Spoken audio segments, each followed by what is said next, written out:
Lo que vamos a hacer, y acostumbramos a hacer si eres nuevo en Horizonte, es que estudiamos libros de la Biblia capítulo por capítulo, versículo por versículo, de principio a fin. Y cuando estudiamos porciones cortas, unos cuantos versículos, nos gusta leer el pasaje para tener un entendimiento básico, superficial de todo, antes de desmenuzarlo versículo por versículo. Entonces, lo leemos, dice así, Primera de Juan 2, 3 hasta el 11. En esto sabemos que nosotros le conocemos, si guardamos sus mandamientos. El que dice, yo le conozco, y no guarda sus mandamientos, el tal es mentiroso y la verdad no está en él. Pero el que guarda su palabra, en este verdaderamente el amor de Dios se ha perfeccionado. Por esto sabemos que estamos en él. El que dice permanecer en él, debe andar como él anduvo. Hermanos, no os escribo mandamiento nuevo, sino el mandamiento antiguo que habéis oído desde el principio. Este mandamiento antiguo es la palabra que habéis oído desde el principio. Sin embargo, os escribo un nuevo mandamiento, que es verdadero en él y en nosotros. Porque las tinieblas van pasando y la luz verdadera ya alumbra.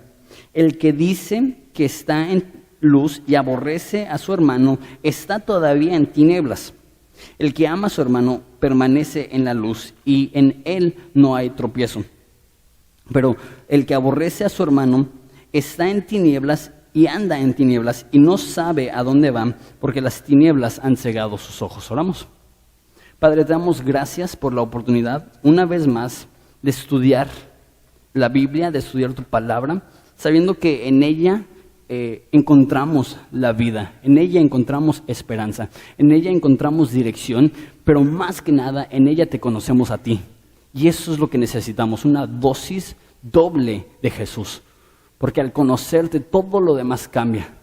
Entonces te pido, Padre, que nos ilumines en esta mañana para mejor entenderte, para mejor entender a tu Hijo Jesucristo. Y es en su nombre que pedimos esto. Amén. Okay. Hoy va a ser un poco raro. ¿Raro por qué? Porque vamos a ver dos conceptos que no son nada populares. ¿A cuántos, para empezar, les gusta la escuela? Y sean honestos. ¿Cuántos son nerds y la neta les gusta? Ok, una cuarta parte. Los demás son humanos. La cuarta parte son mutantes, no sé. A mí la verdad, no soy anti-escuela, no era muy fan. Me gusta mucho aprender, pero ¿qué tal esto? ¿A cuántos les gustaba o les gusta la tarea? Levanten la mano. 2, 3, 4 mentirosos. No es cierto. ¿Y a cuántos les gustan los exámenes? Levanten la mano. Ok. Tres personas que la verdad no sé qué tan fidedigna sea su levantar su mano. Cualquier persona así, yo. ¿Quién es inteligente? Yo. Pero quién sabe. Y hoy vamos a ver ese concepto, que Dios nos deja tarea y que Dios nos pone exámenes, Dios nos pone pruebas. Entonces, por eso es un poco raro esto, porque nadie es como que, quiero tarea y quiero exámenes. Sin embargo, esto es parte de la vida cristiana y eso es algo que tenemos que asimilar y es algo que tenemos que desempeñar. Entonces, ahí les va. Les doy un pequeño recordatorio de lo que estamos viendo. Juan es un hombre anciano y es un hombre que ama a esta iglesia en Éfeso. Es una iglesia probablemente joven, urbana. Él tiene probablemente más de 90 años. Ellos viven en una ciudad importante en el Imperio Romano. Y lo que está sucediendo es que muchos de ellos ya son cristianos de segunda o tercera generación y está regresando a lo básico, está regresando a ámense los unos a los otros, ese es el mandamiento, a quién es Jesús, porque muchas veces después de 2 o 3 generaciones en el cristianismo podemos olvidar los aspectos más básicos. Y es una persona sumamente tierna y amorosa.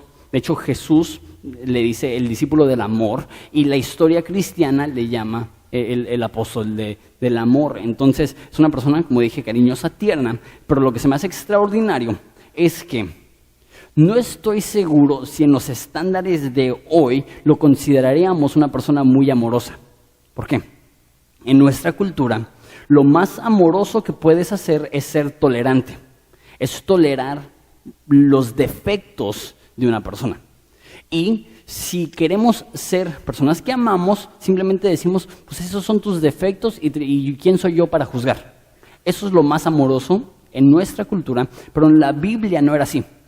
En la Biblia lo más amoroso es que si hay algo que está mal en la persona, no con una actitud prepotente o con juicio, pero con amor y paciencia, decir, esto te va a destruir, esto está mal. Y se me hace interesante que el discípulo del amor sea el más franco. Para él es blanco o negro, luz o tinieblas, amor o odio. Y vamos a ver eso hoy. Vamos a ver una vez más que él va a poner un contraste grandísimo, fuerte, estratosférico entre cristianos y no cristianos. Entonces, lo vemos. Entonces, vamos a tener 3 puntos. Si Cristo ya nos lavó, eso es lo que vimos la semana pasada, entonces, ¿qué hacemos ahorita? Los 3 puntos es, somos obedientes, somos seguidores y somos amorosos. Entonces, si te gustan tomar apuntes, eso es más o menos la estructura del estudio de hoy. Número 1, ser obedientes. En esto sabemos, versículo 3, que le conocemos. Si guardamos sus mandamientos. Nota, dice, en esto sabemos que le conocemos. Otras traducciones notan la redundancia. No lo captó la Reina Valera, pero realmente aquí donde dice sabemos es igual la misma palabra conocemos. Entonces es como si dijera, con esto conocemos que le conocemos. Yo creo que es redundante a propósito, porque quiere enfatizar, tú puedes saber que le conoces. Tú puedes estar convencido que eres cristiano. Porque hay personas que pasan toda su vida cristiana dudando, ¿seré cristiano o no seré cristiano? Y más en lugares como Horizonte, donde decimos que la salvación no se pierde. Entonces, si vives desenfrenadamente, no es porque perdiste tu salvación, es porque nunca fuiste cristiano. Entonces tenemos personas que dicen, ¿seré salvo o no seré salvo? ¿Conozco a Jesús o no conozco a Jesús? ¿Realmente me ha transformado o no? Puedes estar seguro, convencido que eres cristiano. Y esta seguridad es vital, porque si no estás seguro, siempre vas a dudar, y si siempre dudas, no vas a tener la convicción necesaria para llevar a cabo tu vida cristiana. Ok, ¿cómo sabes? ¿Cómo estás convencido que eres cristiano? Mira lo que dice, si guardamos sus mandamientos. Chanfles. Y peor tantito, esa palabra guardar es la palabra en griego tareo, de donde proviene la palabra en español tarea. Entonces, en otras palabras, la forma que sabemos si somos cristianos es que hacemos la tarea. ¿Cuántos de nosotros están como que no? Porque decimos, no me gusta la tarea. ¿Qué tarea? Pues, la tarea la vamos a definir al final del estudio. Eso no es el caso ahorita. El caso es que la persona cristiana cumple lo que Dios le pide. Creo yo, esta es la forma más clara de saber si eres cristiano o no. Estás cumpliendo con lo que Dios te dice. Y no estoy diciendo que vives en perfección absoluta, y no estoy diciendo que no pecas. Ya acaba de decir en versículo 1, estas cosas os escribo para que no pequéis, pero si pecamos tenemos abogado para con el Padre, Jesucristo el justo. Juan sabe que vamos a pecar. Es más, él dice, si uno dice que no tiene pecado, el tal es mentiroso y la verdad no está en él. Entonces, vamos a pecar. No estoy diciendo que vamos a vivir en moralidad absoluta o en conducta perfecta, pero lo que sí estoy diciendo es que una persona que realmente es cristiano, a través del poder del Espíritu Santo que tiene, busca la forma de ser obediente a lo que Dios le ha dicho. Entonces, ¿qué es lo que te ha dicho Dios? ¿Qué es lo que te ha mandado Dios? ¿Qué es lo que has estado leyendo en la Biblia? De hecho, yo soy a lo mejor demasiado sencillo. Y yo me considero, como pastor, que no soy psicólogo. Y no intento enfocarme, cuando tengo consejería, en la conducta. Intento enfocarme en la relación con Jesús, sabiendo que si pueden tener una buena relación con Jesús, eso se va a manifestar en buena conducta. Entonces no me enfoco tanto en conducta. Eso es más, creo yo, el área de experiencia de los psicólogos. Pero lo que sí hago en todas las consejerías, y si has tenido una consejería conmigo, hago esa pregunta. ¿Y ¿Qué te está mostrando Dios en la Biblia que hagas? Interesante. Normalmente cuando vienen conmigo es porque ya tienen una idea de lo que deben de hacer. Y ya saben, no, pues Dios me está mostrando que haga esto. Siempre les digo, pues hazlo, no me necesitas. El 90% de las consejerías se resuelven con haz lo que Dios te está mostrando en la Biblia. Entonces, no, pues nos queremos divorciar. ¿Has estado leyendo tu Biblia? Sí. ¿Qué es lo que dice? Que ame a mi esposa. Ok, caso resuelto. Ama a tu esposa. No, es que la mayoría de los conflictos con la Biblia, con Dios y con el prójimo se resuelven con esto. Estás obedeciendo los mandatos de Dios. Y lo padre es que cuando seguimos sus mandatos, tenemos esta convicción, realmente le pertenezco, realmente soy de Él. Ok, ¿cuál es la contraparte? Eso es lo que les digo, que el blanco o negro, el que dice, yo le conozco y no guarda su mandamiento, sus mandamientos, el tal es mentiroso y la verdad no está en él. Entonces, si tú dices, soy cristiano, y no tienes el deseo de obedecer sus mandatos, o cuando estás siendo confrontado por la verdad de la Biblia, dices algo como, sí, pero mi caso es diferente. Ahí es cuando tenemos que tener mucho cuidado, porque el cristianismo no solamente es tener a Dios y a Jesús como tu Salvador, es tener a Jesús como tu Señor, tu Rey, que tú haces lo que Él dice. ¿Y qué tipo de esclavo, porque eso es lo que somos esclavos de Cristo, escucha a su amo que dice, haz esto, y dice, ¿y tú quién eres para decirme eso? Un esclavo real, un hijo real, un ciudadano real, ve a su rey o a su padre y dice, Dios, quiero ser obediente a lo que tú me dices. Una vez más, ¿va a ser perfección absoluta? No, pero sí que hacemos nuestra parte a través del nuevo poder que tenemos del Espíritu Santo para ser obedientes a Dios. Ahora, ¿cómo? Y más esta palabra tarea. ¿Quién quiere tarea? ¿Quién quiere la tarea de la obediencia? Mira el siguiente versículo. Eso nos ayuda mucho a entenderlo. Pero el que guarda su palabra, en este verdaderamente el amor de Dios se ha perfeccionado. Por eso sabemos que estamos en Él. Ok, ¿por qué cumplimos esa tarea? Dice, el que obedece, en él el amor de Dios es perfeccionado. ¿Por qué cumplimos con los mandatos de Dios? Porque al cumplir los mandatos de Dios, el amor de Dios se perfecciona en nosotros. Ahora, si estás prestando atención, esto está un poco raro. ¿Por qué? Porque casi está diciendo o aparenta decir que si quieres sentir el amor de Dios, necesitas obedecer. Si quieres que Dios te ame, más te vale que seas buena persona. Pero eso no es lo que hemos visto en este libro. Él ya dijo, si confesamos nuestros pecados, Él es fiel y justo para perdonar nuestros pecados y limpiarnos de toda maldad. O sea, que si Él ya nos ha limpiado de toda maldad, no hay nada que tú puedes hacer que haga que Dios te ame más o menos. Él ya te ama perfectamente, completamente, enteramente. Entonces, ¿qué significa que el que le obedece, en él el amor de Dios es perfeccionado? Una vez más, ¿qué tipo de padre le dice a su hijo? Si tú me obedeces, yo te voy a amar. Eso no es un padre amoroso, es un padre cruel. Más sabiendo el carácter de niños que difícilmente obedecen. Entonces, ¿qué tipo de padre dice? Ok, hasta que tú seas un niño obediente yo te voy a amar. Eso definitivamente no es Dios. ¿Qué significa entonces que el amor de Dios se perfecciona en aquellos que obedecen? Yo creo que significa eso. La palabra aquí perfecciona es un poco difícil de entender. Se traduce más veces que perfeccionar, completar o llevar a cabo.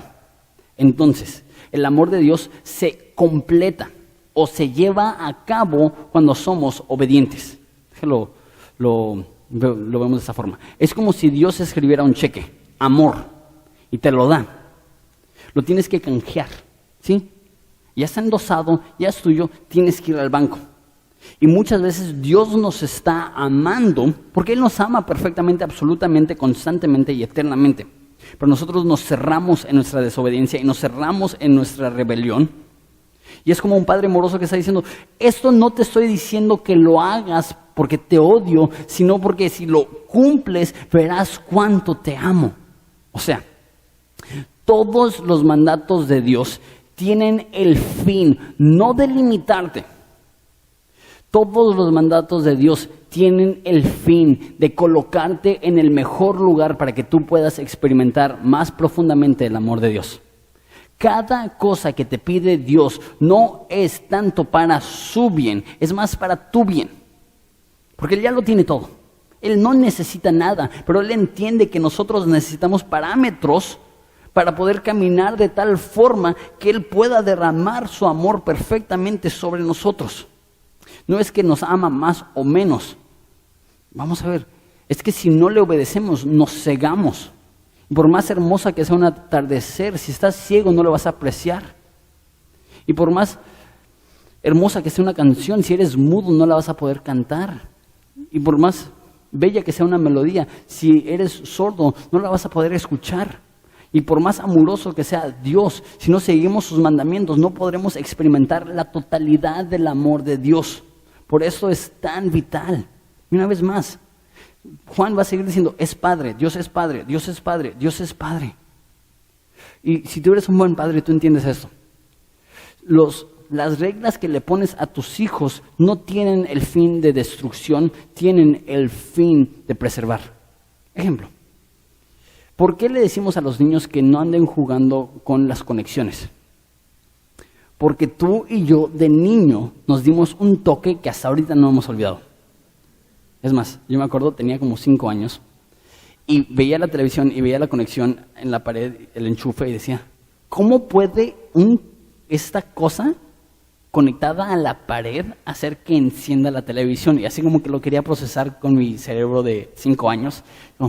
No tiene sentido, es magia. Entonces, ¿cómo?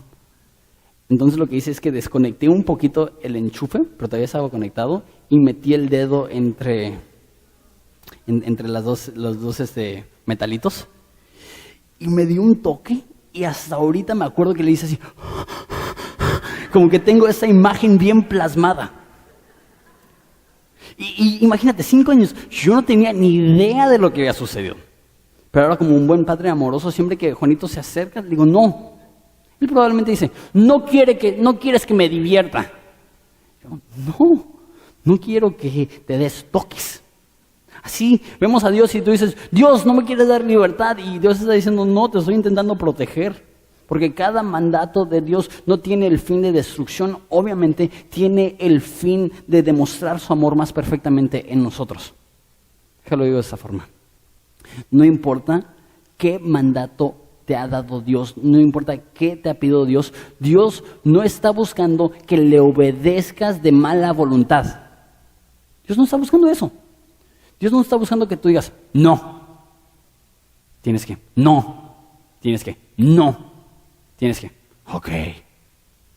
Dios no está buscando ese tipo de obediencia. Es más, la Biblia dice, los que aman a Dios, de hecho lo vamos a ver en ese libro, dice, sus mandamientos no son gravosos. ¡Wow! Misma palabra. Imagínate, al que ama a Dios, la tarea no le es gravosa. Con razón confirma que hemos nacido de nuevo. Que una tarea no sea gravosa solamente cuando realmente amamos a Dios. Ejemplo, dentro del matrimonio hay muchas cositas que tienes que hacer. Y puedes verla de una de dos formas. Eso es algo que tengo que hacer, o eso es algo que al hacerlo va a mejorar mi relación con mi esposa.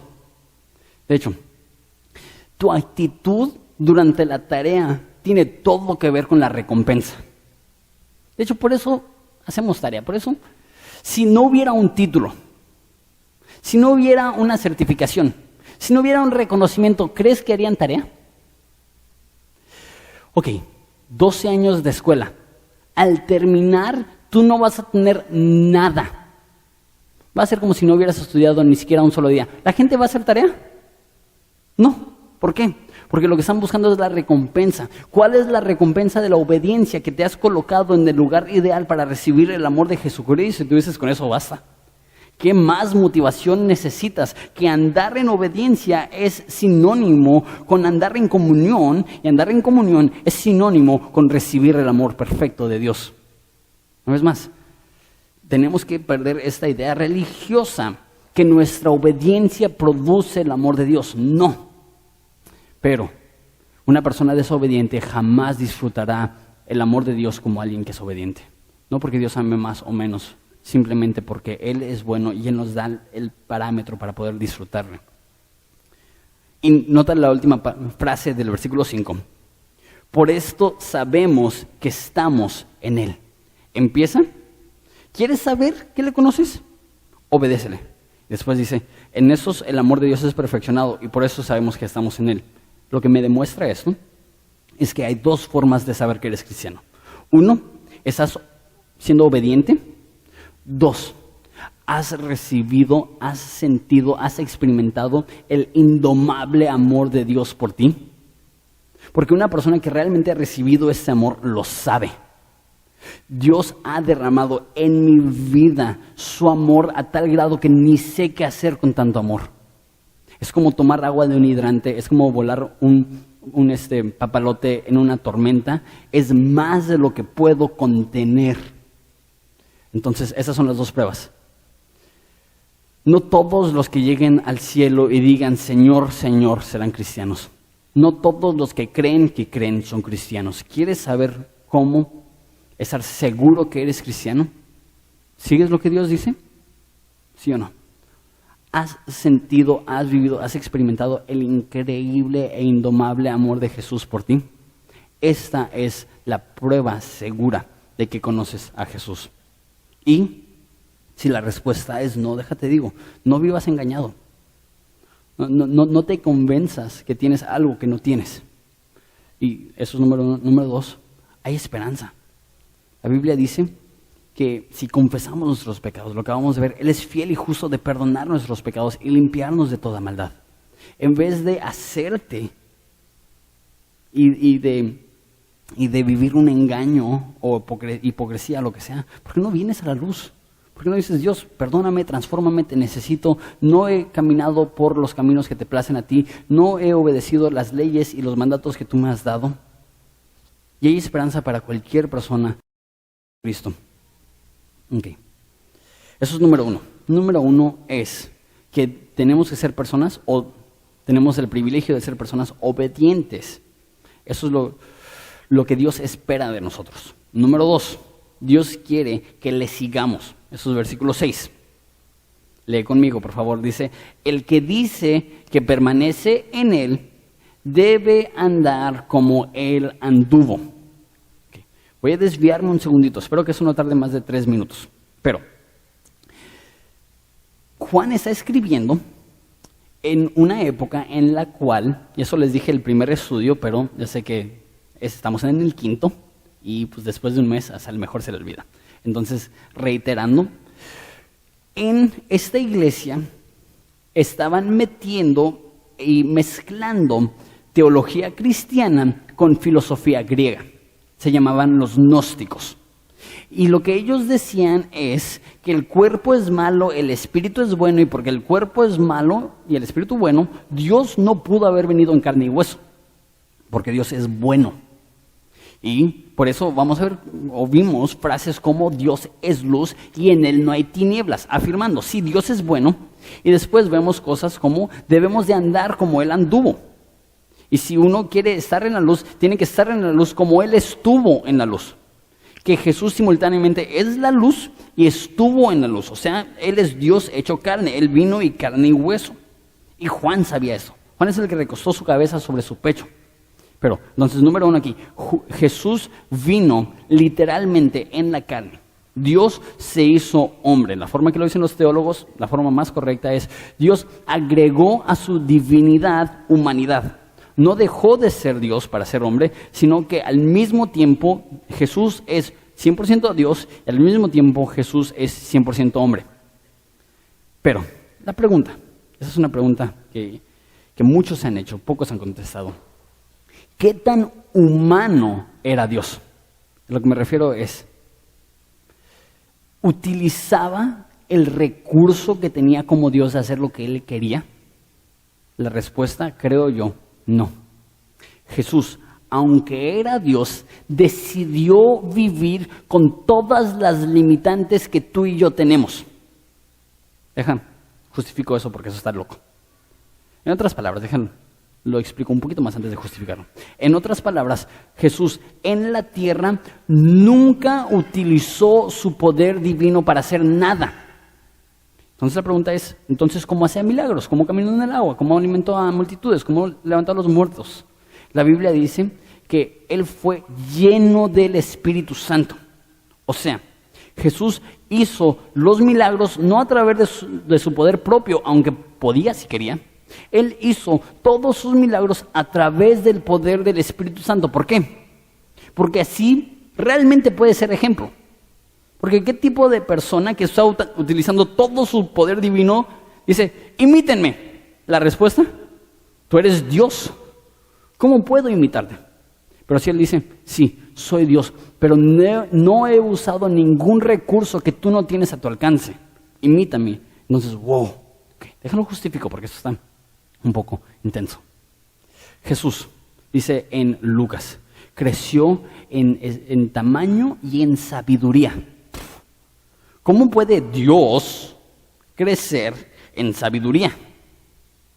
Porque, creo yo, Dios, hecho carne, Jesús, decidió limitarse a propósito a todas nuestras limitaciones. Jesús dice, nadie sabe ni el día ni la hora de mi venida, ni siquiera el Hijo del Hombre. Digo yo, ¿cómo Dios, hecho carne, puede decir, sí, hay algo que no sé? Entonces, la única forma que eso funciona es que Jesús, sin dejar de ser Dios, no utilizó ningún poder divino. Porque a veces lo vemos así, casi superhéroe. Pero no, Él dice cosas como, tengo sed, cuando está colgando de la cruz. Y Él lo vemos, después de un día largo de sanar a enfermos, dormido en una barca en la tormenta. ¿Por qué? Estaba cansado. ¿Dios se cansa? Dios hecho carne, sí. Dios hecho carne. Se cansa, Dios hecho carne. Tiene sed, Dios hecho carne. Tiene hambre. ¿Por qué? La Biblia dice, porque Él fue probado en todo lo que nosotros somos probados, pero sin pecado. Jesús sí es tu Salvador. No quiero denigrar eso en ninguna forma. Jesús es nuestro ejemplo. Y así como vivió Jesús, así también nosotros debemos de vivir. Por eso es tan importante conocerle.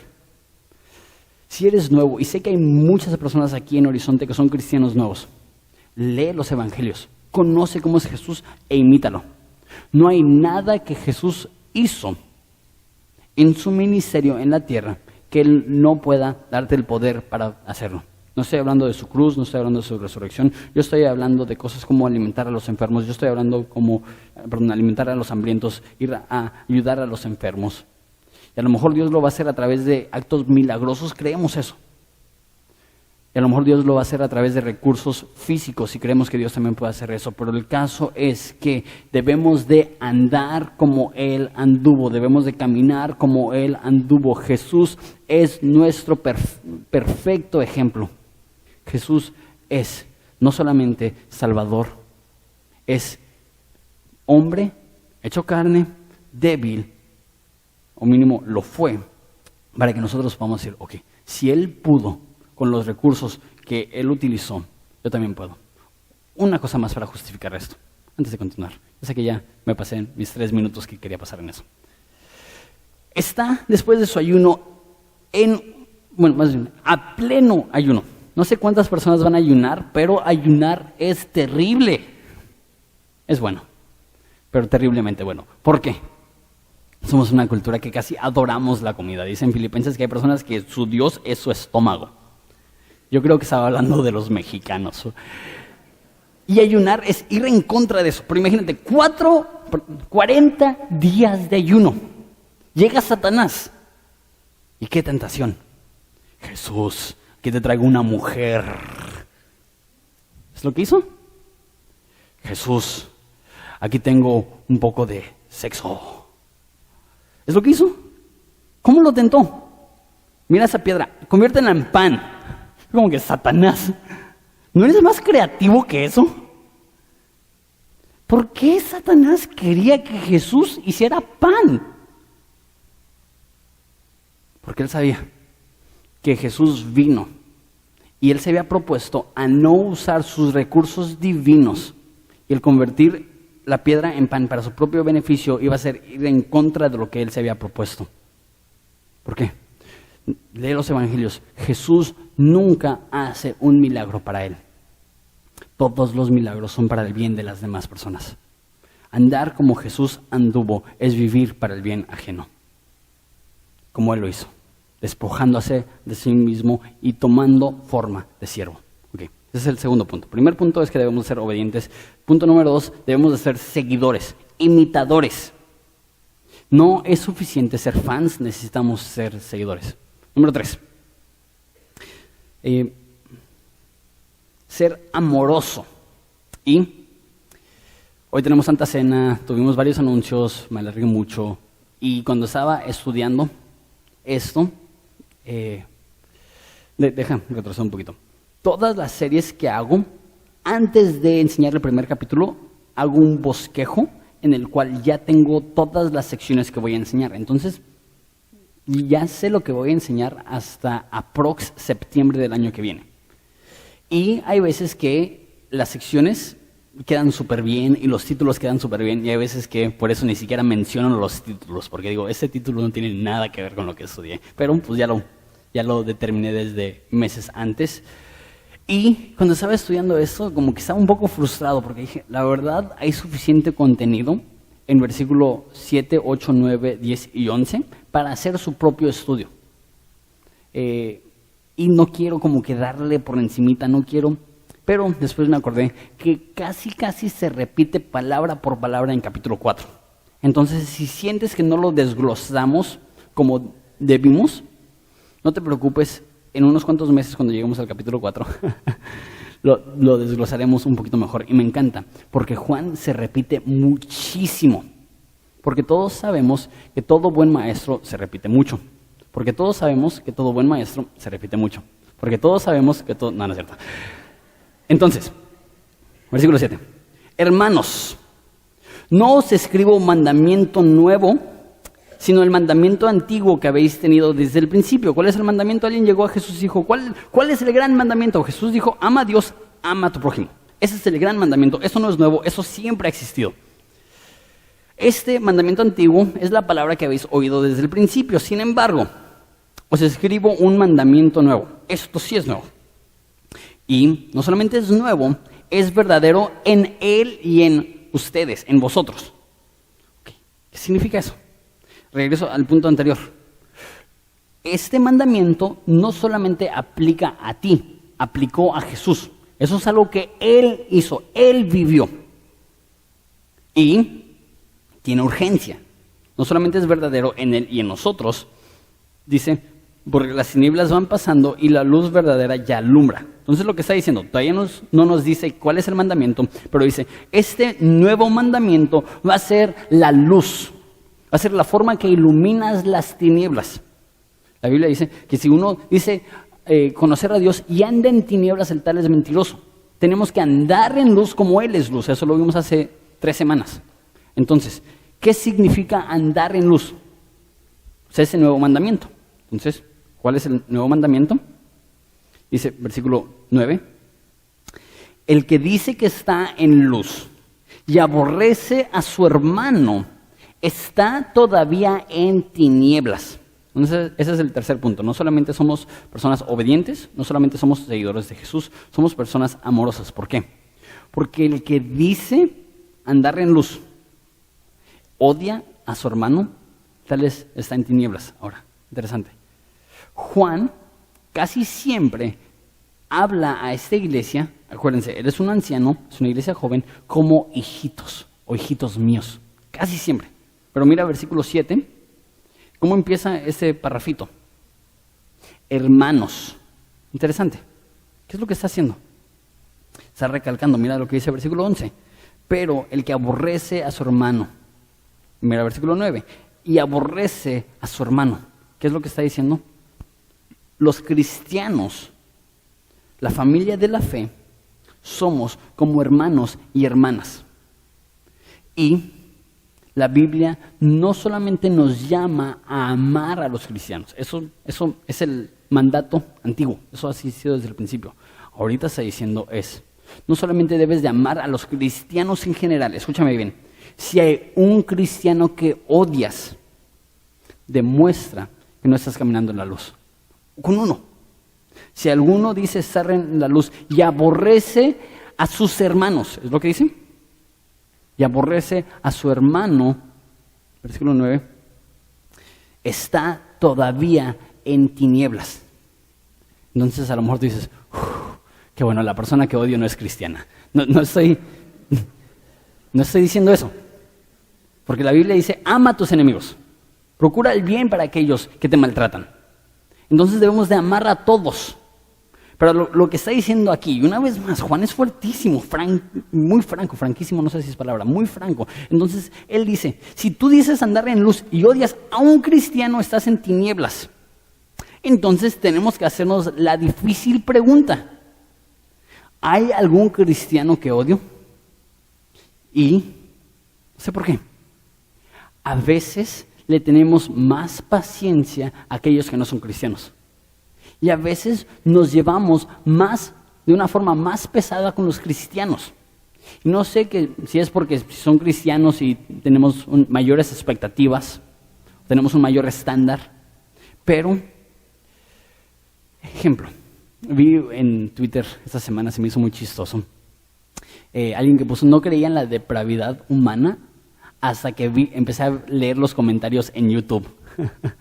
Y si alguna vez te has metido a un video cristiano en YouTube y has leído los comentarios, has visto que la gente se está peleando, odiando.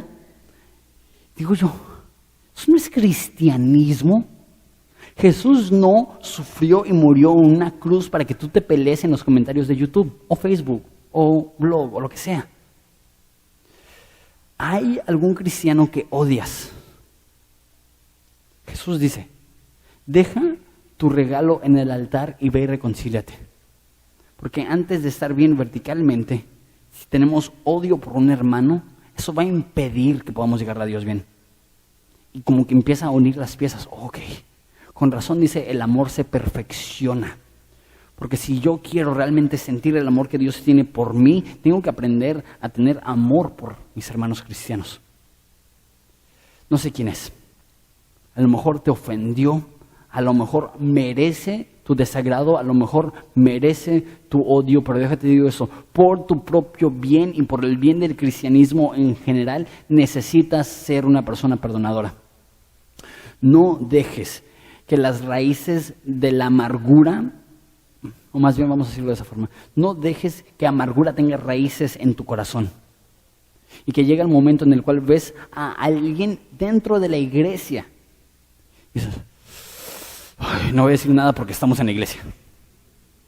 O que veas a alguien y que dices, no, esa persona, y le sacas la vuelta y no, con que no me vea, y no, pues qué bueno que ya hay reunión en la tarde y pues si ya vengo a otra reunión, y qué bueno que ya van a haber 3 reuniones porque ahora también hay alguien en la tarde que como que no, entonces ahora puedo venir de la mañanita. Y yo digo, no, eso no es cristianismo. Por eso me encanta. Juan llegaba como un viejo, perdón, falta de respeto, como un señor mayor, ya muy avanzado en edad. Y todos sus mensajes los empezaba con ¿qué? Hijitos míos, ámense los unos a los otros. Cristianos. Okay. Yo pudiera ser el hijo de muchos de ustedes. Pero, así como Juan, les digo, como cierto papá espiritual, no sé, hijitos míos, ámense los unos a los otros. Empecemos por Horizonte. ¿Cuáles son las personas que te han ofendido? ¿Cuáles son las personas que te desagradan? ¿Cuáles son las personas con las cuales batallas para amar? Ve a ellos. Perdónalos.